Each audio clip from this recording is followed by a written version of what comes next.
Bonjour mes aquarellistas, nous sommes encore en confinement et je vous donne mes classes par vidéo. Donc, premier, le sujet de la semaine prochaine, ils sont les éclats, si c'est le mot. Donc, j'ai laissé tomber ma tasse de thé. Et maintenant, c'est comme ça. Si vous les posez sur une table, c'est vraiment beau avec un ombre, etc. Et naturellement, j'ai aussi des exemples pour vous. C'est très intéressant à peindre et le démo d'aujourd'hui sera sur l'utilisation de sel sur requête de quelques personnes. Et donc pour l'objet, comme qu'a-t-il fait par exemple, et aussi pour l'arrière-plan, le fond, pour donner un fond un peu artistique, et c'est très très aquarelliste. C'est pas beaucoup que je fais aujourd'hui parce que je suis encore très en train de finir le livre, le cookbook, le Aquarellista cookbook, et c'est un énorme travail, comme quelques de vous savent, parce que elle m'aide avec la traduction. Donc, beaucoup de plaisir avec le démo et j'espère de voir vos œuvres pour le blog très bientôt. À bientôt, ciao ciao!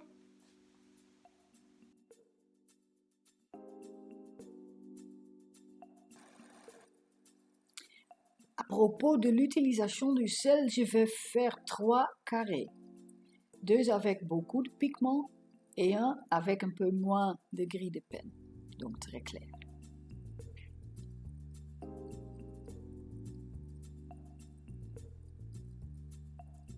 Et dans le premier carré, je vais mettre beaucoup de sel. Et dans le second, je vais mettre autant de pigments, mais seulement un petit peu de sel pour démontrer la différence. Et puis dans le dernier, je ne mets pas beaucoup de pigments, donc plus d'eau, et puis la moitié avec juste un peu de sel et l'autre moitié avec beaucoup. Et j'espère qu'une bonne différence entre les deux sera visible.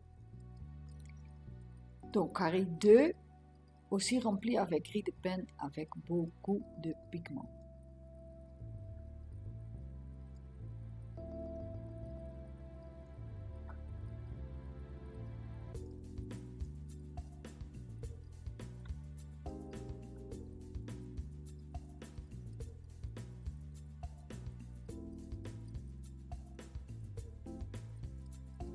Voilà.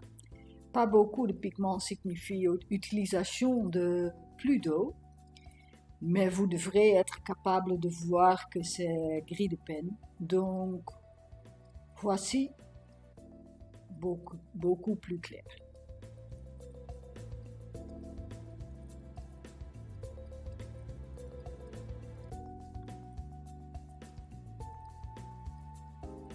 Donc, c'est bien dilué.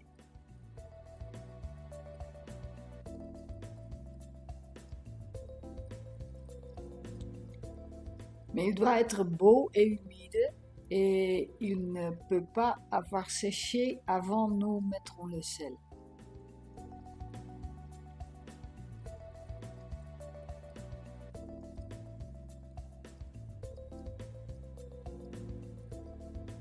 Voilà. Donc, maintenant, le sel. Et le sel que j'utilise est juste du sel de cuisine normal. J'en mets dans la main et je l'applique directement sur la peinture bien humide. Alors voilà ce que j'appelle beaucoup de sel. Et ensuite, juste quelques grains ici. Et là, beaucoup. Et après, juste quelques grains.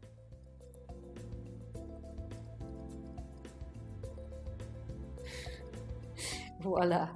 Maintenant, vous aurez besoin de beaucoup de patience. Il doit être complètement sèche et vous ne pouvez pas voir l'effet maintenant, mais vous le verrez quand tout a séché. Alors, à tout à l'heure.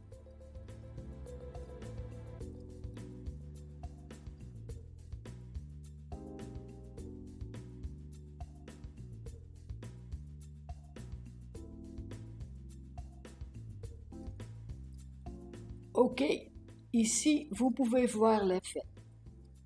Beaucoup de pigments et beaucoup de sel ici, juste un peu d'une texture rugueuse et pas beaucoup de différence dans la couleur. L'effet principal du sel est qu'il repousse le pigment et cela peut être spectaculaire comme ici. Mais il y a aussi des parties où il ne s'est pas passé grand-chose et on ne sait jamais comment ça marche. C'est très aquarelle, car l'effet est toujours un peu une surprise. Ici, nous avons beaucoup de pigments sur une surface très sombre, mais un peu de sel a donné vraiment beaucoup d'effet. Et comme vous pouvez voir, le repoussage du pigment a très bien fonctionné ici.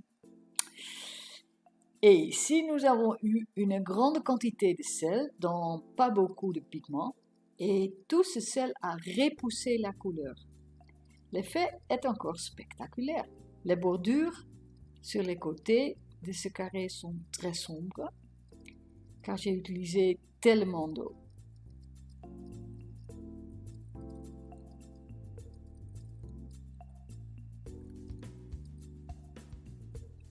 L'essentiel ici est que beaucoup de sel donne beaucoup de petits points normalement et peu de sel souvent donne plus d'effet que beaucoup de sel. Peu de pigments donnent généralement pas beaucoup d'effet, mais ici, il était si humide qu'il a repoussé toute la couleur et est devenu assez beau. Donc c'est bien pour un arrière-plan.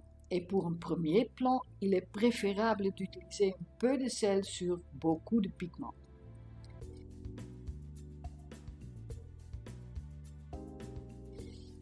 Eh bien, j'espère que ça vous a plu ou au moins donné une idée de la façon dont le sel peut fonctionner.